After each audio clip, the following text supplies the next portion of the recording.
Message du dimanche que nous avons vu dimanche dernier.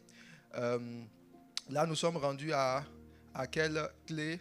On est en train de voir le protocole pour manifester la royauté. Dis avec moi le protocole pour manifester la royauté. Alors, pour ceux qui n'étaient pas là, je réintroduis un peu pour te mettre dans le bain. Nous sommes en train de parler de ce que Dieu fait. La Bible dit, Dieu est celui-là qui nous prend du fumier. Dis avec moi, Dieu me prend du fumier et m'amène à la table des rois. Alléluia. Donc, il est important de comprendre le fondement que nous avons posé. Nous avons dit que c'est une œuvre de Dieu. C'est ce que Dieu fait. Ça ne dépend pas de qui tu es, de ce que tu penses de toi-même. C'est la manière dont Dieu opère. Donc, dans ta vie, il y a une période où tu peux te retrouver dans le fumier, voilà, dans la boue. Cela va symboliser par une vie plus ou moins dans l'abaissement. Les choses ne fonctionnent pas. Les choses sont compliquées dans ta vie. Et à cette période-là, Dieu dit, ce n'est pas parce que les choses ne vont pas bien que je t'ai destiné, je t'ai choisi à demeurer là. Dis avec moi, je n'ai pas été choisi. Je n'ai pas été destiné à être dans la boue. Amen. Voilà, la boue aussi renvoie l'aspect de la saleté. C'est dans la boue qu'on peut trouver tout ce que l'aspect de la boue qu'on peut trouver tout ce qui a rapport à l'impureté, le péché. Voilà, ce n'est pas normal pour un enfant de Dieu de vivre dans le péché. Voilà, et tout véritable enfant de Dieu, lorsque tu vis ou tu commets un péché, tu es mal à l'aise. N'est-ce pas? Alléluia.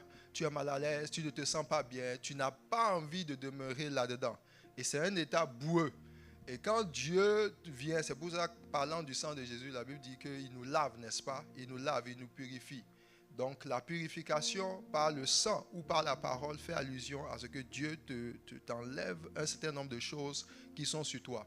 Le péché aussi, on le voit dans le livre de Zacharie. La Bible dit Zacharie était, Josué, le souverain sacrificateur, était debout devant l'ange de l'Éternel et Satan qui se trouvait à sa droite pour faire quoi? Pour l'accuser. Et l'ange de l'Éternel a dit, n'est-ce pas un tison arraché du feu? Il dit, ôtez-lui les vêtements sales. Dis avec moi les vêtements sales. Donc, les vêtements sales, c'est quelque chose dont on se revêt. Donc, le péché, et dans le cas de Josué, ce qui était sale sur sa vie, c'était des vêtements. Donc, le péché peut être symbolisé par des vêtements, de la même façon qu'on peut aussi symboliser l'onction par les vêtements. Donc, c'est des choses qu'une personne met sur elle. Le péché aussi peut être manifesté, on peut traiter avec le péché par rapport à l'aspect de la souillure, de l'eau, où tu te laves, tu es propre. Dans le livre de Apocalypse, par exemple, parlant de l'épouse de Christ, la Bible dit qu'il lui a été donné de revêtir un fin lin. Alléluia. Et qui sont les œuvres justes des saints. Les œuvres justes des saints.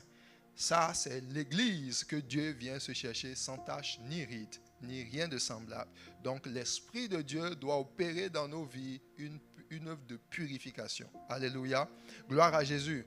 Donc, parlant de la boue, du fumier à la table des rois, il faut savoir que dedans, là, Dieu traite aussi la notion du péché. Dieu va enlever toute forme de boue dans ta vie, dans nos vies. Alléluia. Dis avec moi, Père éternel, enlève la boue de ma vie. Dans le nom de Jésus-Christ, toute forme de péché, que cela soit arraché. Dans le nom de Jésus, je veux avoir une vie correcte. Marcher dans la droiture. Marcher dans l'intégrité. Vivre dans la sainteté. Alléluia. Amen. Et cela te donne, par exemple, tu es une sœur, tu es dans l'église et tu te retrouves à avoir un frère avec qui vous venez ensemble à l'église. Et puis tu te rends compte que le frère, lorsque vous pensez cheminer, commence par être léger, disant, ah ma soeur, est-ce qu'on peut aller vers les rapports intimes? Ce que tu dois bien le regarder dans les yeux. Tu te dis, si tu continues, je vais voir le pasteur. Alléluia. Amen, amen. Toi-même, il ne faut pas dire, ah frère, on dirait que tu n'as pas bien entendu le message. Non. Alléluia. Il va te dire, non, on est dans le temps de la grâce. Tu peux venir à l'église, mais personne ne connaît ta vie. Frère, dis arrière de moi, Satan. Alléluia. Oui. Et il n'y a pas de demi-mesure. La sainteté, la Bible dit Dieu est saint. Dieu est saint. Dieu est saint. La sainteté de Dieu, Dieu est comme ça. Et la Bible dit soyez saints comme votre Père est saint. C'est vrai, dans l'église, l'une des choses, c'est que quand tu viens dans l'église ou que les gens arrivent dans la maison de Dieu, à la limite, tu peux avoir tes challenges, tu peux avoir tes difficultés, mais tu ne dois pas te tromper. Dans la maison de Dieu, il y a la sainteté. Alléluia, c'est la base même. La base réelle de ta relation avec Dieu, de l'intervention de Dieu dans ta vie, c'est de développer une vie de sanctification. La Bible dit, sans la sainteté, sans la sanctification, nul ne fera quoi? Ne verra Dieu. Voir Dieu, ce n'est pas simplement dans l'éternité, c'est voir Dieu agir dans sa vie. C'est voir la main de Dieu opérer dans sa vie. Voir Dieu dans le réel. In real time. Alléluia. Quand tu invoques le nom de Dieu, Dieu répond. Ésaïe chapitre 58, il dit, ce peuple-là, il me cherche, il me cherche et il dit, on ne trouve pas Dieu. Comme s'ils avaient marché selon des voies de justice. Comme si, il dit, vous jeûnez, vous dites, Dieu n'a pas égard à nos jeûnes. Et parce que vous n'avez pas marché selon des voies de justice et vous jeûnez, vous dites que vous ne m'avez pas vu. Dieu dit, bon, c'est ça. Il dit, si vous étiez en train de marcher selon la justice, là, j'allais vous répondre. Donc, il y a une dimension de la vie d'un enfant de Dieu où toi-même, tu dois t'asseoir, tu dis vraiment, quelle est ma connaissance véritablement de Dieu? Alléluia. Comment est-ce que je veux marcher avec le Seigneur? C'est quoi la base? C'est quoi le fondement? Et c'est comme ça, pendant longtemps, je vous ai parlé de l'histoire de Jacob, n'est-ce pas? Qui se rappelle de l'histoire de Jacob? Où Jacob, bien qu'il ait été appelé par Dieu, il y a eu une période où Dieu l'a rencontré, où Dieu a brisé sa hanche. Frère, ça fait mal. Alléluia. Voilà, ça fait mal. Et tant que tu vas vivre dans le péché, où tu vas affectionner le péché, où tu vas être léger avec le péché, tu es encore dans une statue de Jacob avec la hanche non brisée. Jusqu'au jour où Dieu va venir te rencontrer. Tape sur la hanche. Papa, ça fait mal, hein? Alléluia. Il dit oui, c'est ce que j'attendais tout le temps. Que tu acceptes que je brise ta hanche et que j'arrache de toi l'élément qui fait de toi le Jacob. En fait, la particularité, c'est que Jacob est toujours aimé par Dieu. Alléluia. Jacob, c'est lui qui se retrouve dans la maison de Laban. Et puis on le mamaille. Et l'ange vient le voir et dit, prends ceci, fais cela. Et puis il a vu que Dieu a exaucé sa prière. Mais il était encore Jacob. Alléluia. C'est l'erreur de beaucoup de personnes. C'est la période où la personne, par exemple, il fait des choses qui ne sont pas bien. Il désobéit à Dieu. Mais quand il prie, il voit des miracles. Voilà. Et lui dit, ah bon, donc, ça va, hein? Ça va. Oui, il faut faire attention, frère. Ce n'est pas parce que, c'est parce que déjà Dieu t'a connu d'avance. La Bible dit à ceux qu'il a connus d'avance, ceux qu'il a connus d'avance, il les a prédestinés, n'est-ce pas? Ceux qu'il a prédestinés, il les a appelés. Et ceux qu'il a appelés, il les a aussi justifiés. Et ceux qu'il a justifiés, il les a glorifiés. Donc la notion de connaître d'avance, c'est lorsque Dieu déjà dans sa grâce, dans sa miséricorde, t'a déjà choisi pour que tu puisses hériter le salut. Mais quand vous lisez la Bible très bien, la Bible dit travaillez à votre salut avec crainte et tremblement. Autrement dit, il y a une dimension de ta vie où tu dois savoir que le salut que tu as reçu de Dieu là, c'est un salut par espérance. L'espérance là, c'est-à-dire que Dieu t'a pris quelque part et puis il te dit je suis avec toi. Et puis il te prend par la main et dit allons ensemble, je vais te laver, je vais te nettoyer, je vais faire en sorte que ce qui n'est pas de moi en toi, je l'arrache. Et puis il ne le fait pas souvent en un jour. Voilà, donc il a toujours ses yeux sur toi, sa main est sur toi, il est là. Et puis il pardonne tes péchés, il pardonne tes iniquités. Maintenant demeure qui n'est pas d'accord avec ton péché, avec tes iniquités. Donc, il ne faut jamais que l'ennemi vienne te faire croire que parce que Dieu est avec toi, il exauce tes sujets de prière, qu'il est d'accord avec une vie qui n'est pas conforme à sa volonté. Alléluia. Donc, les exaucements de prière et puis ces choses-là ne sont pas forcément la manifestation que Dieu aime ton affaire. Donc, ce que Dieu regarde, c'est sa parole. La façon dont tu marches selon sa parole. La manière dont tu plonges tes regards et tu obéis à sa parole. C'est ça que Dieu regarde. Et c'est ces personnes-là qui gardent la parole de Dieu, c'est ceux-là que Dieu prend plaisir. Quand vous allez lire dans le livre de Apocalypse, la Bible va parler de 144 000 personnes qui suivaient l'agneau. Partout où l'agneau se déplaçait. Et la description de ces personnes, la Bible dit, ce sont ceux-là qui ont été jugés fidèles. Ils ne se sont pas souillés dans le monde avec des femmes, etc. C'est vrai que c'est une période. Mais parlant de ces personnes qui suivent l'agneau partout où ils allaient, la Bible dit qu'ils ont eu à payer un grand prix. Ils se sont gardés purs. Mais le niveau de pureté que ces personnes-là ont, dont ils se sont gardés, c'est Dieu seul qui sait. Alléluia. Il y a une description qu'on donne d'eux. Mais ce n'est pas mon thème du jour. Amen, amen. Dis avec moi, Dieu me fait sortir de toute forme de boue pour m'amener à la table des rois. Dans le nom de Jésus. Alors mets la main sur ton cœur, dis Père éternel, j'accepte à ce que tu enlèves de ma vie tout ce qui est boueux, tout ce qui n'est pas conforme à ta volonté. Saint-Esprit, je me livre à toi. Je livre mon âme à toi. Je te livre mon cœur. Tu connais ce qui est là-dedans, qui n'est pas conforme. Oh Dieu, aide-moi. Viens me délivrer de toute forme de folie. Les folies de l'enfance. L'égarement des fils prodiges.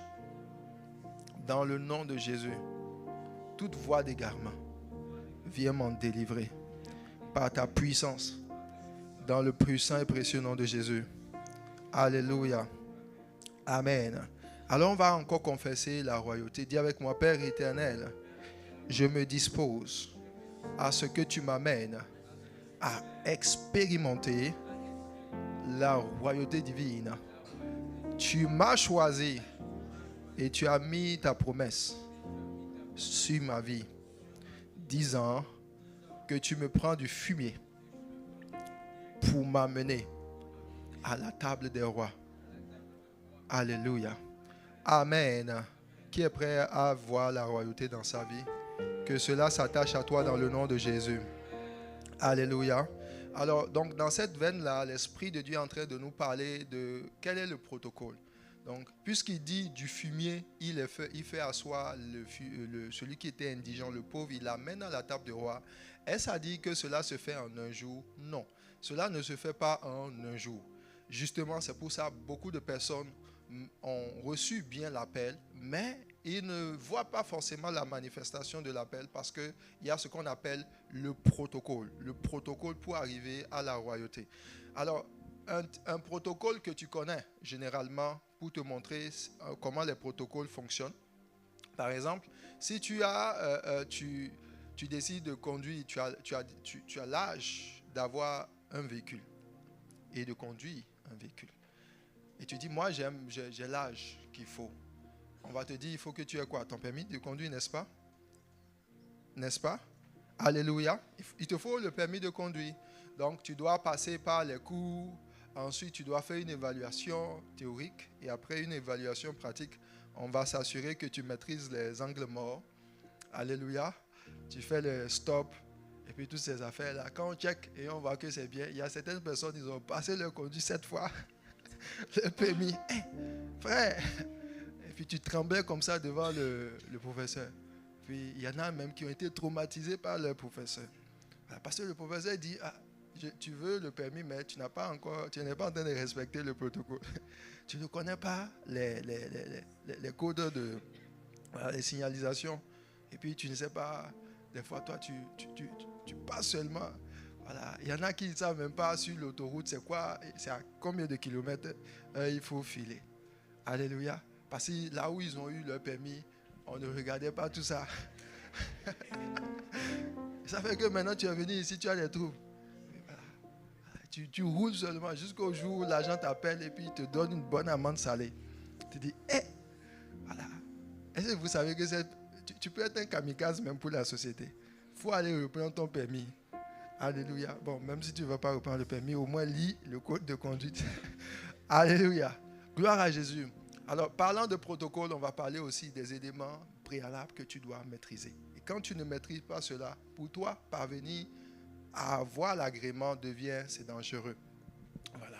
Imaginez par exemple que tu te retrouves sur un lit d'hôpital. Et puis, ce pourquoi on doit faire une chirurgie. Et puis maintenant, le médecin qui est là, il vient. Il dit bonjour madame, il dit bonjour.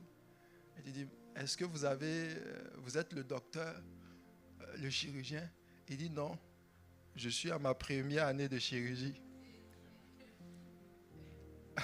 Alléluia. Tu vas sauter du lit, n'est-ce pas? Il dit, hé, arrière de moi, Satan.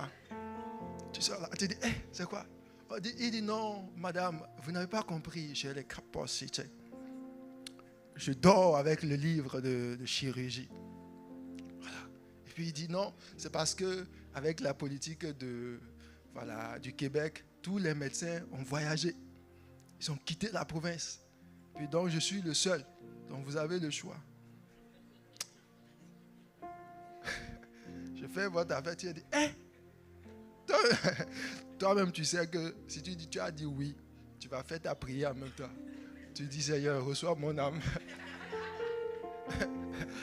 Parce que les chances que tu reviennes, tu te dis, bon, comme les chances sont minimes là, autant pour moi de faire ma dernière prière en même temps. Tu pries pour ton mari, tu pries pour tes enfants, tu pries pour ton chien si tu en as. En tout cas, tu pries pour tout. Voilà. Et puis si tu dois appeler des gens, tu les appelles, tu dis, tu sais, vraiment, j'ai mal parlé de toi. Pardonne-moi. Et puis tu fais, c'est ça que tu vas faire. Et puis tu laisses. Tu dis, bon, ok, allez-y. Voilà. Donc, pour que quelqu'un puisse être habilité, en fait, puisse avoir l'autorisation d'opérer dans certaines choses, il faut passer par un protocole. Donc, les gens qui n'arrivent pas véritablement à être agréés, que ce soit sur le point de vue humain ou aussi au niveau du ciel, c'est des gens souvent qui méprisent les protocoles.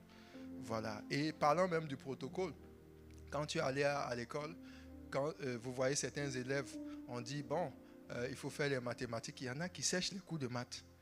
Pendant que c'est maths, eux, ils sont en train de jouer.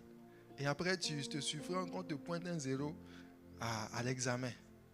Ou c'est le moment de faire les langues, l'anglais, puis tu dors. Toi, tu n'as pas le temps. Maintenant, tu ne peux même pas... Voilà, tu vois un travail, on te dit bilingue. Si tu comprends l'anglais, là, ton salaire, ça va passer de $20 à $50. Mais tu n'as pas... anglais, là, même pas if, tu ne sais pas. You, c'est seulement ça que tu connais. Alléluia. Alors, lorsque tu te retrouves là, parce que tu n'as pas suivi le protocole, tu ne pourras pas être choisi pour un certain nombre. En fait, le protocole te rend éligible à certaines choses, certaines grâces. Alléluia. Dis avec moi, Seigneur, fais-moi respecter le protocole. Alléluia. Donc, c'est le protocole que nous sommes en train de voir et nous sommes en train d'étudier. On a vu dans le protocole qu'il y avait 5 éléments. Premier élément, pour pouvoir aller à la table des rois, nous avons dit qu'il fallait recevoir l'onction, n'est-ce pas? Je n'ai pas développé ce point, voilà, parce que l'histoire même de la royauté, on est en train de la tirer de la vie d'un homme, David. Donc c'est de la vie de David qu'on va voir le protocole en tant que tel.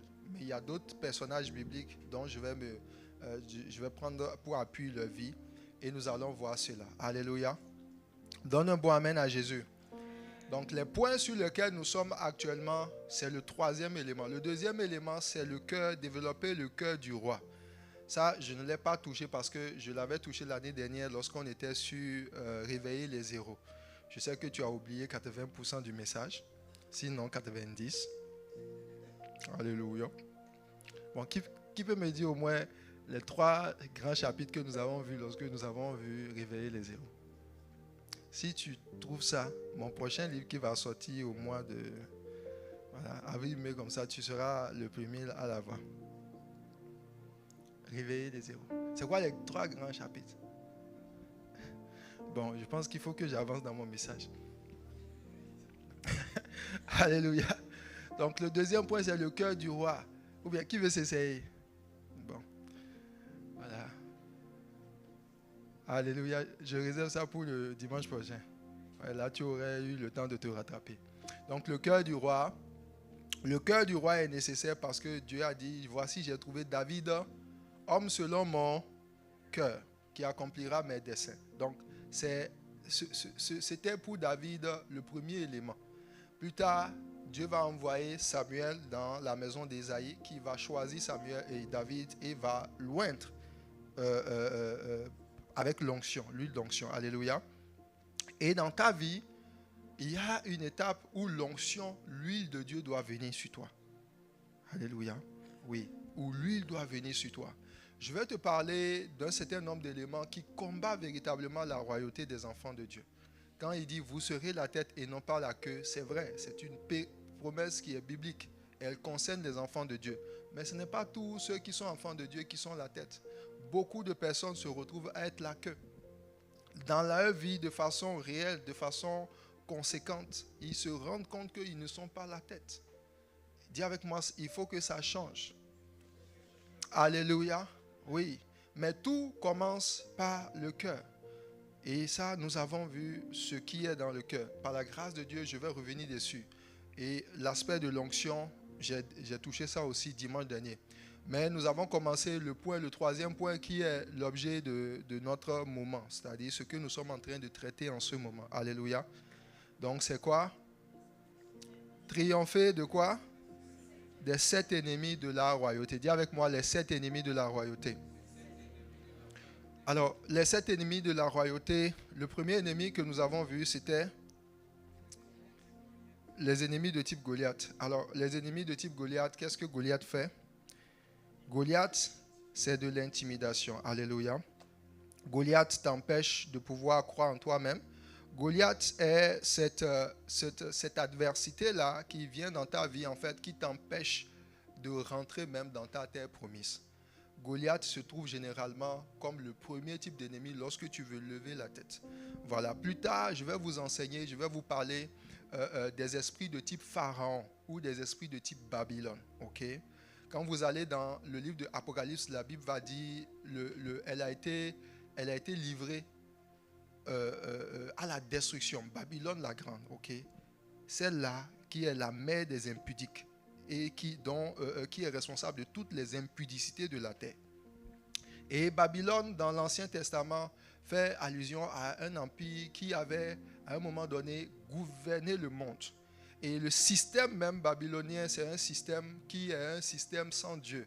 C'est lorsque ceux-là qui sont en train de contrôler le monde sont des gens qui n'adorent pas Dieu. Souvenez-vous, au temps de Nebuchadnezzar, et Nebuchadnezzar a fait quoi? A fait une statuette et a dit, non seulement il avait le peuple juif en captivité, mais à son propre peuple, il dit, tous ceux qui sont dans ce pays-là, ils doivent se prosterner et m'adorer. Alléluia. C'est là où l'ennemi travaille à ce que tous ceux qui dirigent les pôles d'influence, quand vous prenez la santé, vous prenez l'éducation, vous prenez tous les domaines, vous allez vous rendre compte que de plus en plus, il y a une tendance à ce que même les païens soient ceux-là qui dominent, qui règnent. Ça, c'est le système babylonien. Et ce système-là, il a servi les élus. Alléluia. Dans ce système, lorsque tu es une personne qui a la foi et qui décide de te lever, commencer par construire une entreprise, de réussir dans les affaires, de réussir au niveau professionnel, ceux qui sont tout devant toi, souvent vont te combattre. L'ennemi va mettre des gens devant toi pour te combattre. Et ce n'est pas évident. Alléluia. Il faut que Dieu te donne la victoire. Donc les ennemis de type de Goliath, c'est eux-là même, eux, ils sont au niveau de l'environnement au complet. Ils combattent les enfants de Dieu dans les moindres détails, dans les premières décisions. Si tu ne triomphes pas des ennemis de type Goliath, tu peux te retrouver à faire des années sans rien oser. Avoir une entreprise, tu as de belles idées, mais jamais la capacité de te lever et de te mettre à agir. Goliath intimide. Goliath te fait sembler comme si tu n'es rien. Tu n'as rien, tu ne peux rien. Alléluia. Goliath te montre, te dit, dans le système financier, regarde ceux qui sont là. Tu n'as ni père ni mère. Tu n'as pas des gens qui peuvent t'aider. C'est le monde qui domine et tu as besoin forcément de leur système. Et lorsque tu vois Goliath, il te décourage, il t'empêche. Et c'est comme ça les ennemis de type Goliath sont. Les ennemis de type Goliath, c'est dedans qu'on a par exemple les esprits de mépris. Alléluia. De manque d'estime de toi. L'ennemi vient à ta porte et te dit ta vie ne sert à rien, tu n'iras nulle part, tu ne peux pas avancer, regarde, tu n'as aucune capacité. Tout ça, c'est des mensonges. Et quand Goliath arrive, il effraie. Et il peut se manifester dans d'autres domaines, comme par exemple le domaine même. Tu peux avoir, lorsque tu penses au domaine même de la sanctification, si pendant longtemps, ta vie de sainteté est minée par un péché, ce péché-là qui t'empêche d'aller de l'avant avec Dieu, paralysant ton service, paralysant ta marche avec Dieu, peut être un ennemi de type Goliath. Goliath, il met en place un système de contraintes et d'asservissement. C'est ce que Goliath fait. Et quand nous avons David arrive pour oser insulter l'armée de Dieu. Alléluia. Donc, David va venir se dresser comme cela. Et quand vous regardez les enfants d'Israël, lorsqu'ils sont sortis de l'Égypte, et Dieu a détruit l'emprise de Pharaon, lorsqu'ils voulaient aller dans la terre promise où ils devaient posséder Canaan, la Bible dit, le premier ennemi qu'ils ont rencontré sur le chemin, c'était Jéricho. Et Jéricho était une ville fortifiée. C'était une ville imprenable. Humainement parlant, on ne pouvait pas prendre Jéricho sans l'aide du ciel. Alléluia. Et le Goliath dans ta vie, tant que Dieu n'est pas à l'œuvre, ce n'est pas par le surnaturel, tu ne peux pas triompher de Goliath. Goliath va faire en sorte que les gens vont venir te poser où est Dieu dans ta vie? Où est Dieu? Parce qu'il est intimidant. À la limite, il fait comme si tu n'es pas serviteur de Dieu. Il fait comme si Dieu n'est pas dans ta vie. Et c'est pour ça quand ils sont venus, ils ont vu la muraille de Jéricho. La Bible dit que tellement elle était grande que les chars pouvaient passer dessus. Et les enfants d'Israël ont dit, comment on va faire ça? Et Dieu dit, bon, ok, attendez. Il a envoyé son ange. Dieu arrive, il arrive, il dit, ce combat-là, ce n'est pas votre combat. Dans les autres combats qu'ils ont eu à lutter, c'est les peuples d'Israël eux-mêmes. Il les a envoyés. Ils ont lutté contre Haï, par exemple. Dieu les a envoyés. Il y a eu un problème également dans la lutte contre Haï. Ils ont eu à rencontrer d'autres peuples. Et le peuple d'Israël allait en combat. Et Dieu était avec eux. Mais concernant Jéricho, c'est Dieu lui-même qui s'est occupé de l'affaire. Alléluia. Les ennemis de type Goliath peuvent paralyser ta vie pendant 50 ans. Tant que tu ne tues pas Goliath, tu ne pourras pas aller loin. Tu vas voir la terre promise loin devant toi. Tu vas dire, Dieu m'a parlé. Il y a telle prophétie où Dieu même est venu me voir en songe. Et puis m'a montré à quoi devaient ressembler mes finances. À quoi devait ressembler ma vie de sainteté. À quoi devait ressembler ma famille. Mais Goliath, quand il est là, tu ne l'as pas encore détruit. Goliath, il t'empêche d'avancer. Dis avec moi, je détruis les esprits Goliath dans le nom de Jésus. Amen, amen. Alors, comment on triomphe de Goliath? Goliath, on lui coupe la tête au nom de l'Éternel. Goliath, on l'affronte. C'est avec les ennemis de type Goliath qu'on fait des prières sans cesse. Les prières sans cesse. Goliath, on ne lui donne pas du temps. Goliath, c'est le type de sujet où tu dis, Satan, je vais te couper la tête. C'est les ennemis de type Goliath, tellement ils sont imposants que tu dois déployer le ciel même. Ça dit que s'il faut une armada d'anges pour descendre dans ta situation, imposer le respect selon Dieu, tu mets ça en branle. Alléluia. C'est dans l'aspect de tuer un ennemi de type Goliath que par exemple la femme qui est restée devant le juge, qui refusait de lui rendre justice de sa partie adverse, c'est un adversaire de type Goliath. Voilà. Elle a dit non, tant que je ne vais pas lui rompre la tête. Et certaines personnes rencontrent des ennemis de type Goliath et font comme des sujets de prière. Voilà. Tu es là, tu vois que Dieu t'a dit que tu vas te marier. Mais les oppressions que tu as chaque fois que tu veux passer le cap du mariage, la manière dont l'ennemi s'acharne à ce que ton cheminement n'aille pas à bout. Toi-même, tu es surpris. Et tu fais comme ça. Oh, frère, soeur, Goliath, tu dois lui couper la tête. Amen, amen. Goliath peut venir dans ton travail. Fais en sorte que tu envoies les CV. Et puis, on prend tout le monde. Mais toi, là, toi, on oublie ton CV. On ne se rappelle même pas de toi. Goliath peut venir s'asseoir sur tes finances. Alléluia. C'est dans la catégorie des esprits Goliath qu'on a par exemple des esprits de réclamation familiale. C'est-à-dire où l'ennemi vient et dit dans ta famille, personne n'est censé aller à tel niveau. Vous ne pouvez pas. C'est-à-dire que vous voulez ou non, vous êtes destiné à une dimension. Alléluia. Ce qu'on fait à Goliath, on dit, je vais te couper la tête. au nom de Dieu, j'arrive contre toi. Et tu te lèves dans la prière. Et tu mets le sujet. Si tu dis ça, ce sujet-là, tant que je ne vois le changement, je ne vais pas m'arrêter de prier. Alléluia. Et tu te dresses contre Goliath. Et tu coupes la tête de Goliath. Dis avec moi, tout esprit Goliath. Dans le nom de Jésus, je me lève contre toi. Et je te coupe la tête. Alors tu vas te tenir debout, on va encore prier contre les esprits Goliath. Et tu vas terrasser Goliath. Et Goliath, lorsque tu terrasses Goliath, tu vas avoir la porte d'entrée pour la maison royale. Dans le nom de Jésus, Katalabros, Nayam Brega, élève ta voix et prie. Salus Mayon Telehata Ribosh, Rabakata. Élève la voix, dis Seigneur, je me lève maintenant. Tout ce qui me maintient dans l'abaissement, je viens contre cela. Au nom de l'Éternel, au nom de Jésus. David s'est élevé devant Goliath. Goliath venait pour terroriser, faire comme si le peuple de Dieu n'était pas le peuple de l'Éternel. Goliath, fais en sorte que tu as la tête baissée. Tu regardes le ciel et comme rien n'avance, tu pries. Tu dis, je me lève contre toi. Problème qui continue, problème récurrent. Problème qui ne cesse de m'embêter, embêter ma paix, embêter ma famille. Lève-toi au nom de l'Éternel et coupe la tête à ce Goliath. On ne négocie pas avec Goliath. On coupe la tête de Goliath et on montre sa tête, oui, aux oiseaux du ciel. Mantekelo bababa chatabaros. Élève ta voix maintenant et prie dans le nom de Jésus. Dis avec moi, j'avance. Dans le nom de Jésus, tu dois progresser.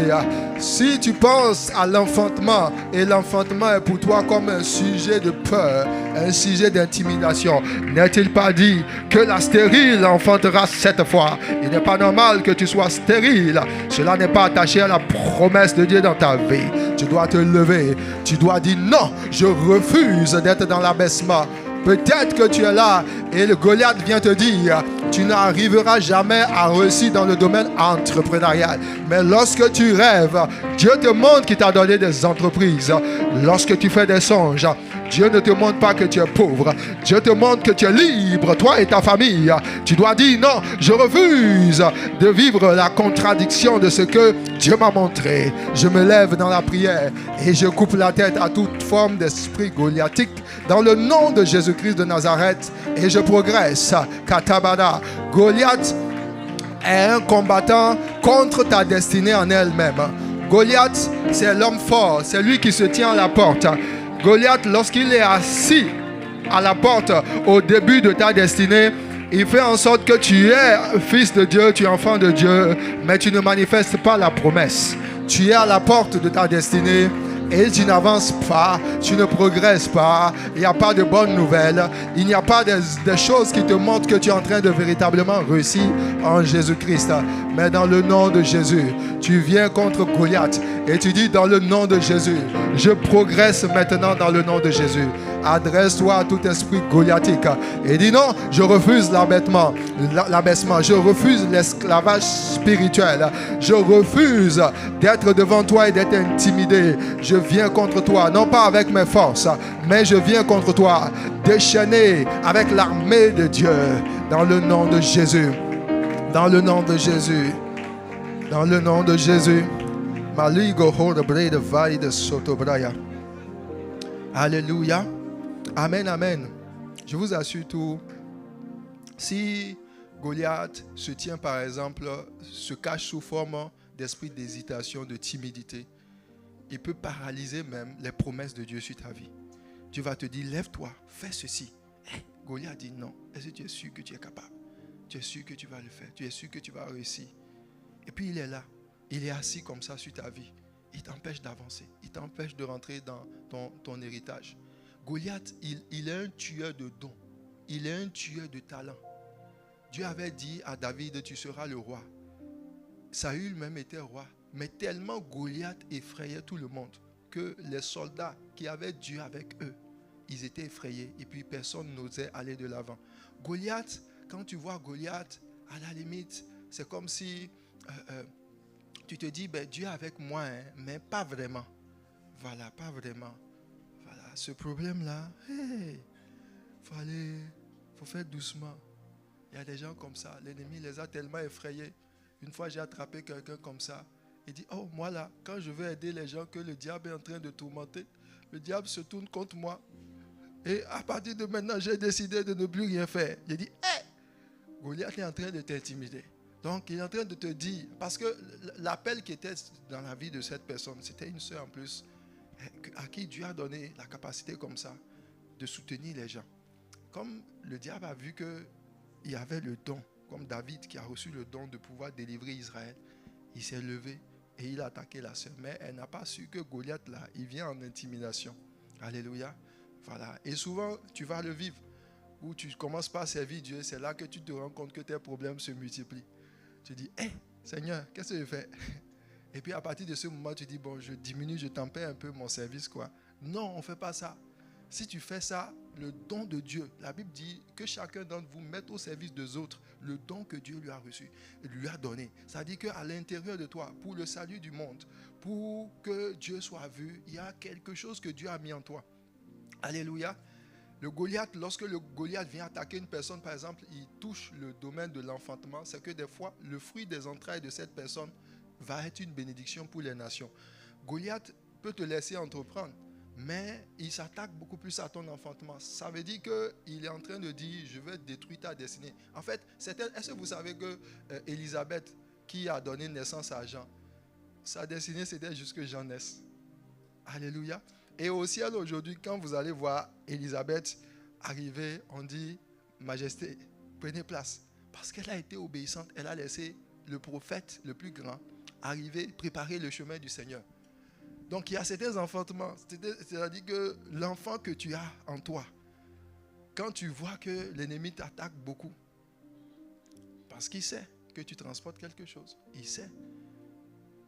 Imaginez par exemple, regardez Marie, transporter le Fils de Dieu. Aujourd'hui, au ciel, tu arrives, elle n'a pas besoin de faire d'autres choses. Elle n'a pas besoin de faire croisade d'évangélisation. Frère, c'est la mère du Seigneur. C'est-à-dire son rang est déjà un rang élevé. Mais si l'ennemi avait fait en sorte que, quand Dieu lui a dit, le Saint-Esprit surviendra sur toi, et puis maintenant il y avait un frère Gaspard qui a tourné autour. Et puis est venu, Marie, tu sais que tu es la plus belle de Chicoutimi. Je dis, est-ce que tu veux? Et puis elle a glissé. Elle a glissé. Si elle avait glissé, frère, elle aurait perdu sa destinée. Il y a beaucoup de personnes comme ça. Le diable les a fait glisser. Sois restauré au nom de Jésus. Alléluia. Oui, parce qu'il fallait, c'était une sélection. Elle devait être vierge, etc. Et puis, elle devait craindre Dieu. Et puis Dieu est venu. Dieu n'est pas allé choisir n'importe qui. Dieu aurait pu choisir n'importe quelle femme et dire, bon, je suis le Dieu, voilà, qui ne fait acception de personne. Voilà. Non, pour faire venir le Fils de Dieu, il a choisi une femme dans une certaine condition. Alléluia. Et il fallait qu'elle demeure dans cette condition à l'étape où Dieu est venu la visiter. Et c'est là qu'elle a pu recevoir la promesse. Amen, amen. Donc, dans ta vie, là, les domaines où tu te retrouves à beaucoup combattre, souvent, il y a une grande promesse par rapport à ça. Ta vie même dépend de ça. Parce que sinon, pourquoi est-ce que le diable vient t'attaquer dans ce domaine-là? Pourquoi le diable vient t'attaquer dans ce domaine? Pose-toi la question. Qu'est-ce qu'il cherche véritablement? Si, même aujourd'hui, quand vous regardez les combats, les guerres, vous pouvez vous rasseoir. Vous regardez les guerres qu'il y a dans le monde. Aujourd'hui, l'ennemi ne se lève pas pour combattre, c'est-à-dire, ils ne se combattent pas n'importe comment. Hein. Ils vont attaquer quoi? Les éléments essentiels. Raffinerie par-ci, bateaux pétroliers par-là, etc. Des choses qui ont de la valeur. Donc si les hommes intelligents ont su que quand tu veux combattre quelqu'un et que tu veux remporter la victoire, il faut commencer par t'attaquer aux choses qui sont essentielles, qui ont de l'importance. À combien plus forte raison celui qui leur a enseigné de tels trucs sataniques. Alléluia. Oui, le diable aussi sait. Plus il combat un domaine dans ta vie, plus ce domaine-là est le point par lequel Dieu est en train de vouloir t'élever. Que Dieu te donne la victoire sur ces esprits dans le nom de Jésus. Dis avec moi, j'ai la victoire. Alléluia. Amen. Alors le deuxième type d'ennemi, on va l'introduire aujourd'hui, dont tu dois avoir la victoire, c'est les ennemis de type Saül. Dis avec moi, les ennemis de type Saül. Alors, est-ce que tout le monde connaît Saül dans la Bible? Alléluia. Dis avec moi, les ennemis de type Saül. Alors, tu auras rencontré des ennemis de type Saül dans l'ascension vers la royauté et tu dois savoir comment on traite ces types d'ennemis-là. Dans le livre de 1 Samuel, chapitre 18, verset 9, la Bible dit « Et Saül regarda David d'un mauvais œil à partir de ce jour et dans la suite. » Alléluia. Alléluia. Dis avec moi, Saül regarda David d'un mauvais œil à partir de ce jour et dans la suite. Alors, dans la vie de David, la Bible va dire, quand il a fini de tuer Goliath, la prochaine station vers sa royauté, c'était dans la maison de Saül. Saül, qui est Saül? Saül était le roi qui était là au moment où Dieu avait choisi David. Et lorsque David arrive dans la présence de Saül, la Bible dit Saül va aimer David parce que, et il a pris en affection, il va lui confier même ses armes. Avant même de tuer Goliath, on l'avait déjà introduit dans la maison de Saül et Saül va recevoir David. Et la Bible dit lorsque un esprit mauvais venait tourmenter Saül, David jouait de la harpe et puis l'esprit partait. Alléluia. Et plus tard, quand il va tuer Goliath, Saül va voir dans l'enfant, il dit, qui est l'enfant de ce jeune-là? On dit, ah, c'est Isaïe, etc. Et la Bible dit qu'il va le recevoir avec lui. Amen, amen. Saül va devenir comme un père pour David. Étant roi, l'ayant reçu dans sa maison, l'ayant formé à la royauté, c'est Saül qui va donner le premier poste de responsabilité à David. Il va lui confier des troupes, il va l'envoyer au front, et puis David va commencer par servir sous Saül. À un moment donné, la Bible dit, tellement l'onction de Dieu était sur la vie de David, que David, lorsqu'il allait en guerre, Saül aussi allait en guerre. Et quand David revenait, la Bible dit que les femmes qui étaient à l'entrée de la ville, puisque c'était des soldats, ils revenaient sur leurs chevaux, et ils rentraient dans la ville. Après des combats, les gens commençaient à dire « Ouh, bravo David, bravo David ». Et elles-mêmes, elles ont cherché des problèmes à David, le pauvre. Bon, le riche. Alléluia. Elles ont dit, oh, David a tué ses 10 000, Saül a tué ses 1000. Et le roi est là. On dit, David a tué quoi?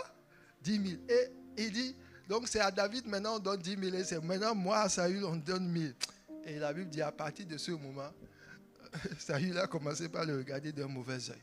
Alléluia. Et vous voulez le persécuter. Maintenant par la suite, vous connaissez. Voulant le persécuter, le tuer, parce qu'en fait, c'est l'esprit mauvais qui reposait sur lui.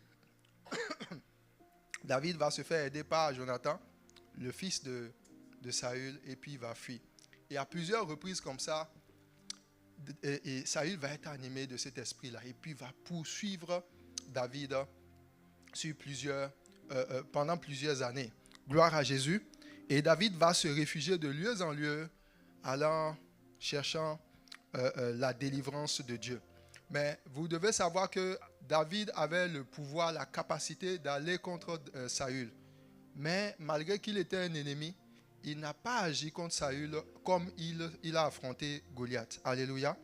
Il n'a pas fait la même chose parce que c'est deux types d'ennemis contre notre royauté avec lesquels nous devons prendre garde. Nous devons faire attention. Alors le type d'ennemi Saül, c'est ce qu'on appelle les ennemis de la posture des pères. Amen. De la posture des pères.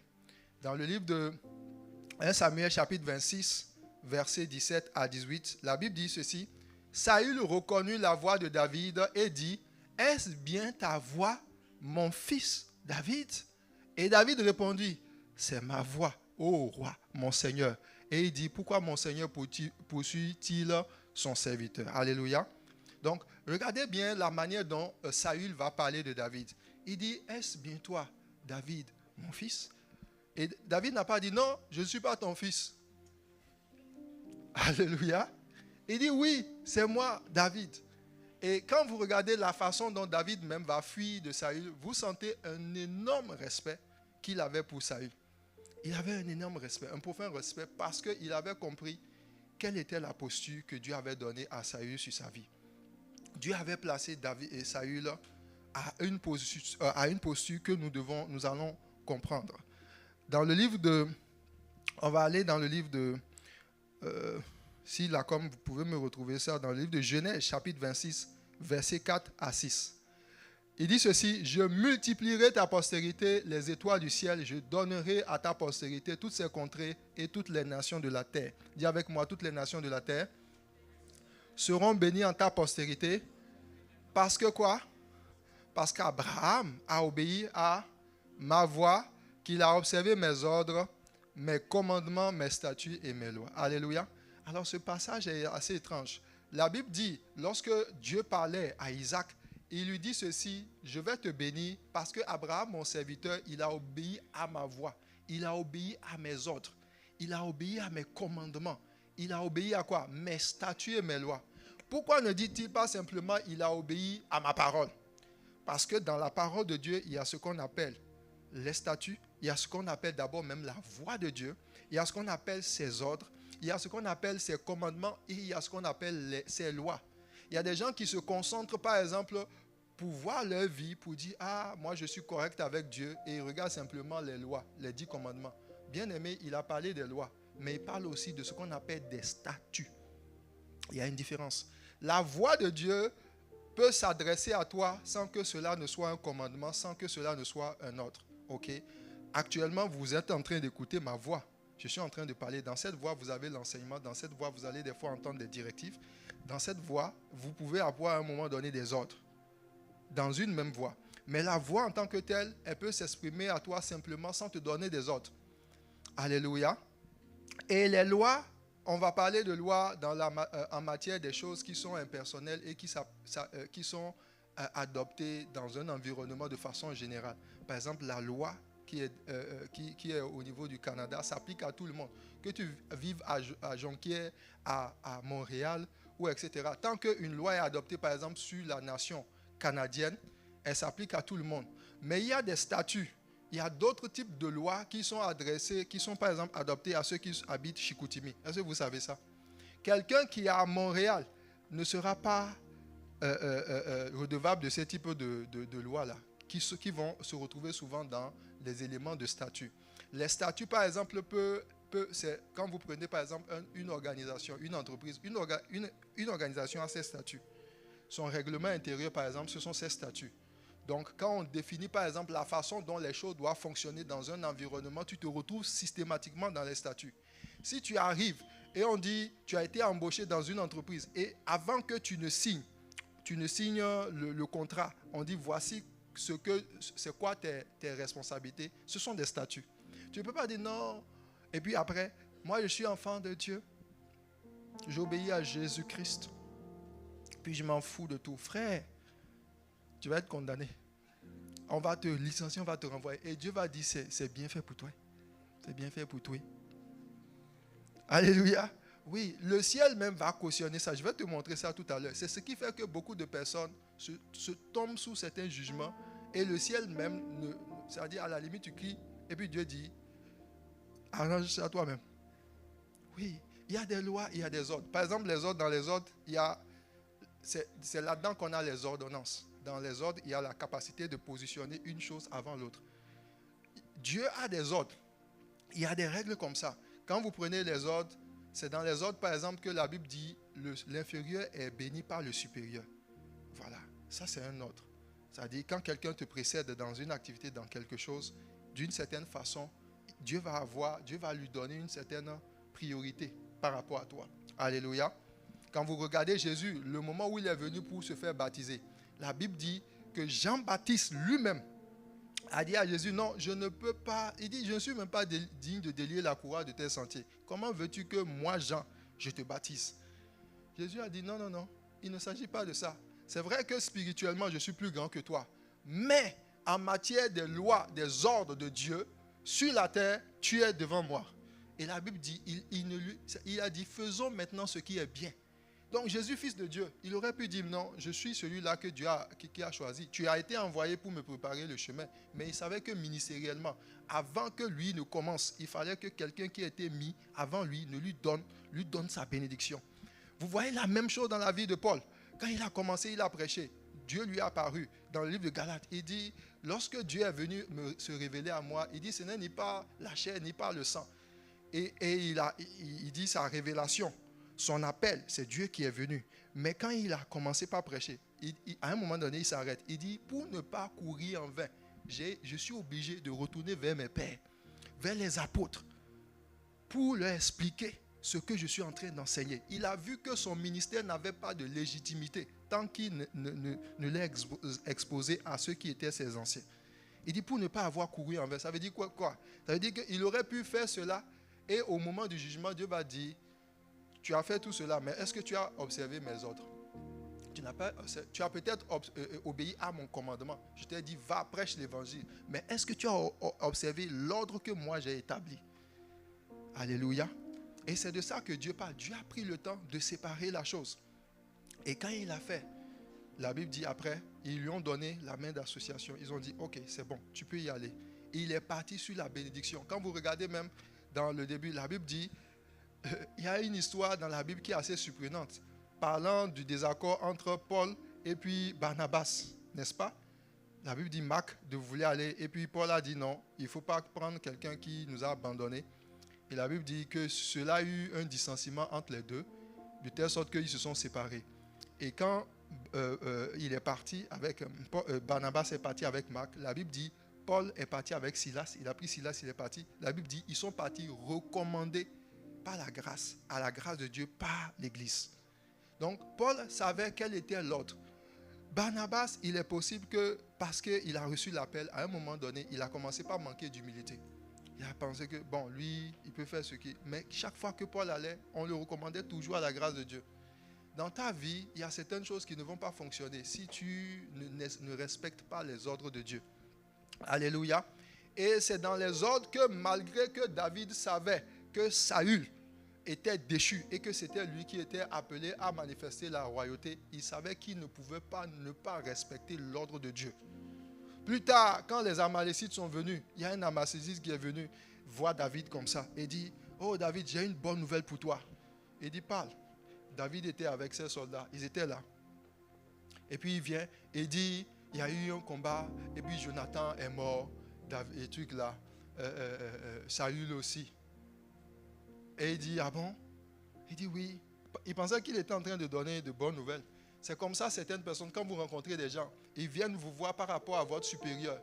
Et puis ils vous disent, ah tu sais, ta respo là, quelque chose de mauvais lui est arrivé. La dernière fois, elle t'a mal parlé, non? Et puis tu dis, ah bon, oui, hein, c'est vrai. Oh, c'est bien fait pour elle-même. Frère, tu ne sais pas là où tu es arrivé. C'est ça. Les gens vont venir souvent vous parler en mal de vos responsables, de vos leaders. Parce qu'ils ont appris que vous avez un différend à vos responsables et ils vont dire, je suis en train de t'apporter une bonne nouvelle, réjouis-toi. Il ne faut pas tomber dans cette erreur, frère. Jamais, au grand jamais. Parce que je vais te montrer ce que ça conduit. La royauté, c'est pour ça que je parle de protocole. Au ciel, là, on est enfant de Dieu, mais il y a des protocoles, frère. Il y a des protocoles. Parce que même Isaac, par exemple, quand Dieu est venu le rencontrer, Dieu n'a pas dit à Isaac, ok, j'ai décidé de te bénir parce que Abraham était mon chum. Non. Il n'a pas dit ça. Hein. Il n'a pas dit, oh, un jour Abraham était un adorateur et puis maintenant, comme j'ai aimé son adoration. Non. Même Abraham, allez lire la vie d'Abraham. À un moment donné, Dieu lui-même descend dans l'affaire. Il dit à Abraham, ton fils là, tu as fait 40 jours de jeûne. Tu as passé par stérilité. Tu m'as cherché, le Dieu Ata El Roi, celui-là qui te voit, le Dieu qui pourvoit, le Dieu qui guérit, le Dieu tout suffisant. Tu as connu mes noms. Et puis tu as marché devant ma face. Et puis je suis descendu te visiter sous les chaînes de Mamré. Envoyer la parole. Ta femme a enfanté. Tu as eu le miracle. Dieu ne s'est pas arrêté là. Hein. Dieu est arrivé le voir. Il dit à Abraham, ton fils là, ton unique, donne-le-moi. Donne-le-moi. Il dit, va, offre-le. Abraham a dit, ah bon? Oh Dieu. Ah bon, hein? Et puis il prend son fils. Il prend par la main. Est-ce que Dieu est déjà venu te voir pour te dire, donne-moi ton enfant comme ça? Il ne l'a pas encore fait. Peut-être que s'il le fait, tu vas dire, arrière de moi, Satan. Alléluia. Mais il a pris. Ce n'était pas du jeu, frère. Pourquoi ce n'était pas du jeu? Parce qu'à cette période-là, dans les nations païennes, les gens livraient leurs enfants. Vous savez qu'il y avait à cette période-là des sacrifices humains? Est-ce que vous savez ça? Vous ne savez pas? Oui. À cette période-là, si tu devais te prendre en compte la manière dont les choses se faisaient, il n'y avait pas d'issue que Abraham puisse douter même du fait que Dieu puisse véritablement demander son enfant. Non. Sinon, ça n'aurait pas été une épreuve. Si c'était évident, ça n'aurait pas été une épreuve. Certaines personnes pensent que Dieu va venir les éprouver, va te dire, mon fils, c'est une épreuve. Non. Là où tu vas t'attendre le moins, c'est là même on est en train de t'éprouver. Oui, là où tu t'attends le moins. Dieu va t'éprouver. Et puis va voir quel est le fond de ton cœur. Quel est l'état de ton cœur. Si tu le crains véritablement, il va le voir. Et Abraham a pris. Et puis il est allé. Et Dieu maintenant est descendu. Il dit, il ne faut même pas toucher ton enfant. Il dit, lève les yeux. Regarde. Il y a un bélier là. Détache-le et puis offre-le. Il dit, maintenant je sais que tu me crains. Il dit, maintenant je sais. Ça veut dire, pendant tout ce temps, Dieu doutait même de la crainte de Abraham. Donc quand Dieu est venu dire à Isaac, je vais te bénir, dans l'affaire là, Isaac lui-même n'était même pas la dimension à laquelle il fallait pour que Dieu le bénisse. Il dit, moi j'ai choisi de bénir parce qu'il y a déjà quelqu'un qui a déjà validé les critères les plus élevés. Allez lire la vie d'Isaac. Isaac n'a pas été éprouvé comme ça. Isaac, il est né, il était bien. Même son papa envoie son serviteur lui chercher femme. Il se lève le matin et la femme devant lui. Hey. Alléluia. Et puis il s'en va. Papa Abraham était riche, fort riche. Il se lève et puis il a l'argent dans son compte. Tout était là. Et quand il avance, c'est vrai, il a eu quand même une bonne éducation. Alléluia. Mais il avait tout. Vous n'allez pas le voir éprouvé. Plus tard, Dieu vient le voir dans Genèse 26 parce qu'il y avait la famine. Et il ne lui a pas dit autre chose. Il dit, je serai avec toi, je vais te bénir, je vais te multiplier, je rendrai ta postérité grande. Parce que Abraham, mon serviteur, a obéi à mes lois, mes ordonnances, mes commandements. Donc, les lois de Dieu, là, tu parles de commandements, 10 commandements. Déjà, les 10 commandements, beaucoup d'entre vous, même vous ne voulez même pas les mettre en application. Et tu as oublié les prescriptions. Les prescriptions, c'est dans les prescriptions, Dieu va te dire, par exemple, lève-toi, prie le matin, prie à midi. Tu es en train de traiter de ces sujets. Voici comment tu... C'est comme, par exemple, une prescription. Quand tu vas chez le médecin, il te donne une prescription, n'est-ce pas? Prends Tylenol, prends tel truc là pour l'estomac, etc. Donc, des fois, pour te guérir, Dieu va aussi te donner des prescriptions. Alléluia. Parmi ces prescriptions, par exemple, quand tu vas, il peut te dire, il faut prendre un temps de retraite personnelle où tu jeûnes. Certains d'entre vous, vous avez jeûné depuis 1940. Oui. Actuellement, le pasteur Mohamed est fâché contre nous-mêmes. Oui, allez écouter son message de dimanche dernier. Par rapport à l'aspect de la retraite, être seul avec Dieu. Jésus était seul. Aujourd'hui, tellement nous sommes... Ça dit qu'à la limite, tu es versé dans la société. Réseaux sociaux, TikTok, tu te réveilles avec TikTok, tu te couches avec TikTok. Et puis le moment est venu, Dieu n'a même pas le temps de te parler. Ça dit, tu entends toutes les voix, sauf la voix de Dieu. Jusqu'à ce que tu as oublié ces lois, ces ordonnances, ces prescriptions. C'est seulement les statuts de TikTok que tu connais. Aujourd'hui, les gens connaissent les statuts de la vie des gens dans le monde. Mais les statuts de la maison de Dieu, même, ils ne savent pas. Alléluia. Amen, amen. Donc, on est surpris des fois de voir que Dieu ne bénit pas notre service. On est surpris des fois de voir que notre avancement, Dieu ne vient pas nous visiter pour nous dire certaines choses assez spéciales et qu'il y a des choses. Parce qu'on est souvent égaré, on est loin de la volonté de Dieu. Alléluia. Dis avec moi, il y a des ordres qu'il faut respecter dans le nom de Jésus. Amen. Donc, triompher de l'ennemi de type Goliath, il faut faire attention parce qu'il y a, il y a des ordres là. Alors, comment tu triomphes des ennemis de type Saül plutôt? Je vais te donner 3 clés, ou 4 plutôt. Amen. Première clé, c'est tu triomphes de l'ennemi de type Saül en honorant toujours tes parents. Dis avec moi, je dois honorer toujours mes parents. Alléluia. Ésaïe chapitre 6, versets 2 à 3. Quand je dis toujours, c'est toujours. Dis à ton voisin toujours. Alléluia. Ésaïe chapitre 6, verset 2 à 3 dit ceci. Honore ton père et ta mère, c'est le premier commandement avec une promesse, afin que tu sois heureux et que tu vives longtemps sur la terre. Amen. Donne un bon amen à Jésus. Alors, je n'aurai pas le temps de toucher l'élément par rapport au fait de vivre longtemps sur la terre. Non, même surtout par rapport à la promesse. Pourquoi est-ce que Dieu attache le commandement d'honorer son père et sa mère à une promesse? Ce n'est pas à d'autres commandements. Il dit le fait d'honorer ton père et ta mère, là, il y a une promesse qui est attachée à ça. Il dit afin que tu sois heureux sur la terre. Ah, miséricorde. Amen, amen. Alors, tu vois, tu veux être heureux sur la terre. Sur la terre, là, il y a beaucoup de malédictions. Amen, amen. Sur la terre, là, il y a beaucoup de difficultés. La Bible dit, Dieu a donné la terre aux hommes. Sur la terre, les gens ne marchent pas naturellement. Pour réussir sur la terre, il